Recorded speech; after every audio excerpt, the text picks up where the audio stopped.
Welcome back to CSL TV. I just hope you guys are having a beautiful, blessed day. We about to kick it off in some news. It's never good in the news, but before I get into all this content, subscribe to the channel. The best thing about subscribing to the channel is you'll be doing a good deed by helping me out, and it costs you nothing because it's free. Like the video, comment down below what made you want to watch CSL TV. I appreciate the feedback. It helps me create this content different ways, bring different things. We just a review, a reaction channel, as well as an information channel to let you guys know what's going on in the world. Other than that, I don't want to hold y'all up too much. So have a beautiful, blessed day. Let's get it. They're hot and they're dangerous. Here are a few more women that were caught up with the cartel. Number 1, Claudia Ochoa Felix. While her criminal affiliations have never been officially confirmed, Felix, often referred to as the Mexican Kim Kardashian, was long considered the leader of Los Anthrax, one of the most powerful enforcer groups under the Sinaloa cartel. The young model and influencer allegedly entered the world of organized crime when she married Mexican drug dealer El Chavo Felix. Aside from posting provocative pictures to her multiple social media accounts, where she was often holding a gun and accompanied by a small army of masked bodyguards, Felix is considered to be responsible for carrying out several assassinations for cartel leader El Chapo. In 2019, at the age of 35, Felix died under mysterious circumstances involving what looked to be a drug overdose. But it is still unclear whether she overdosed or was taken out by a rival assassin. Bruh, just imagine you got a fine motherfucker like this, right? Trying to get your number, whatever. And you just, like, damn, she bad. This hoe worked for the goddamn cartel. And she was sent to kill your ass. So now you up here like, damn, I'm about to get killed by a baddie. You know what I'm saying? Because she definitely was on that time. And she didn't give a fuck how she looked or anything. Even though she fine in a motherfucker, she still never, ever let her pretty look stop her from doing her job. Now, the random overdose, she must have did some disloyal shit, and the motherfuckers did that to make it look like an overdose. Because she don't seem like the type to do the drugs, you know what I'm saying? Number 2, La Pique. Despite her sweet and innocent appearance, La Pique, aka the Little One, is one of the most bloodthirsty, feared killers in all of Mexico. Known only by her first name, Juana, La Pica was an assassin for the Zetas cartel and claims to have killed at least 5 men, and then drank their blood and has had sex with their headless corpses. She said she especially enjoyed drinking the blood of her victims while it was still warm because it excited her. She, like many of her cartel assassin peers, says she worships the saint of holy death before carrying out her killings.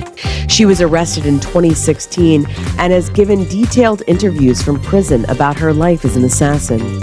She told one interviewer, "Ever since I was a little girl, I was a rebel, and then I became a drug addict and an alcoholic." La Pique says she got her start as a lookout to spot any police and army patrols, sometimes having to stand in one spot for 8 hours at a time. If she failed, Juana said she was tied up and fed a single taco per day. During her time working for the cartel, she bore witness to a host of gruesome moments, including a man's head being smashed open with a mace. La Pique said she eventually began to feel excited by it, which ultimately led her to becoming a known cartel assassin. This little fine motherfucker right here, boy. Look how fine, god damn. But all I gotta say is this little bitch is crazy. How in the hell you up here killing motherfuckers, you know what I'm saying? She didn't even really kill that many people, but she did kill someone. At least 5 from what they said. But she up here having sex with their head, goddamn motherfucking drinking their body, saying she like drinking their blood when it's warm. And I'm up here thinking like, how the fuck you drink somebody goddamn blood, you feel me, when it's warm.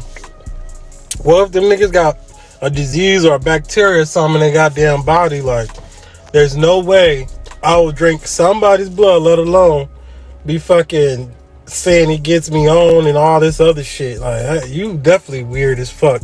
And wherever she at is where she need to stay at. Number 3. La Cholita.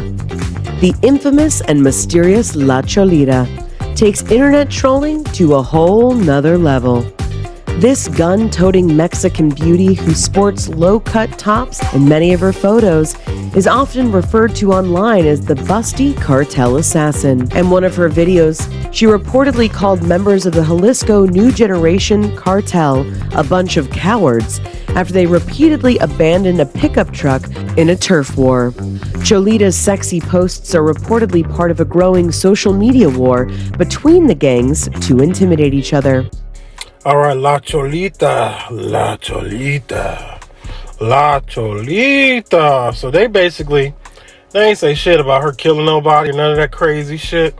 They was just battling of who had the baddest bitch, or baddest baddie, I should say. And if you ask me, old girl, before this one was, whew, man, fuck that. The first two was bad, to be honest. So you can't choose one over the other, but the third one, I don't know. Her right here, I don't know. I ain't got too much to say about this.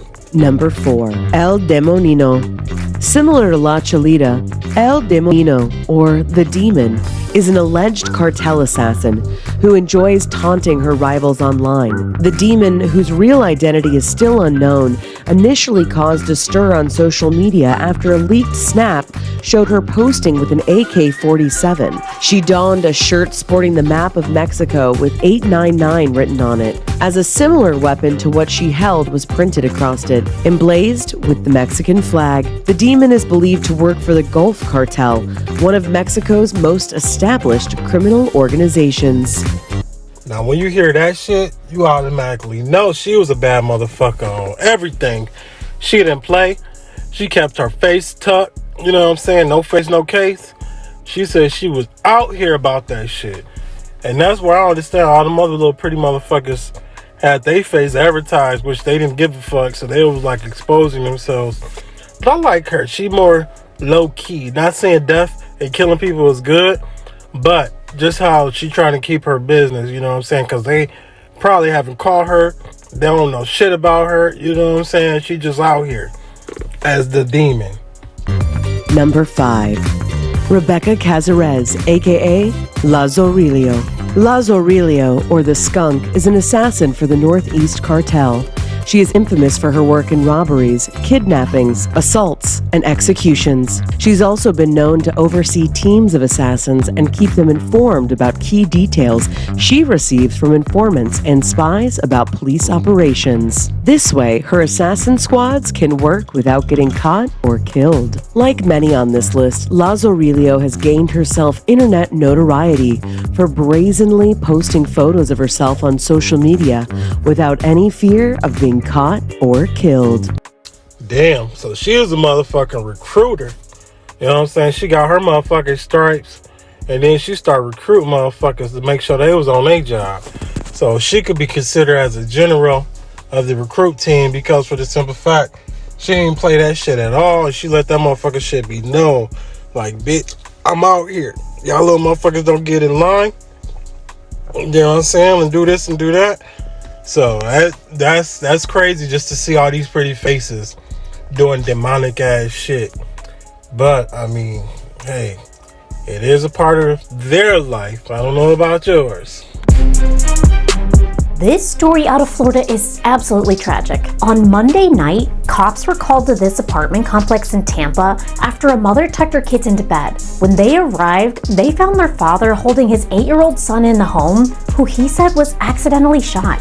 But that apparently wasn't the whole story. When police went upstairs, they found the man's 5-year-old daughter who'd been shot to death in her bunk bed. The father was arrested and the boy was taken to the hospital, where he remains in critical condition. Police say they've never been called to this home before, and the father has no criminal history, but they believe this was an intentional crime. I hope that this individual feels the full weight of the criminal justice system and never sees the light of day where he can ever be in a position to harm another human being. The 30-year-old has been charged with murder.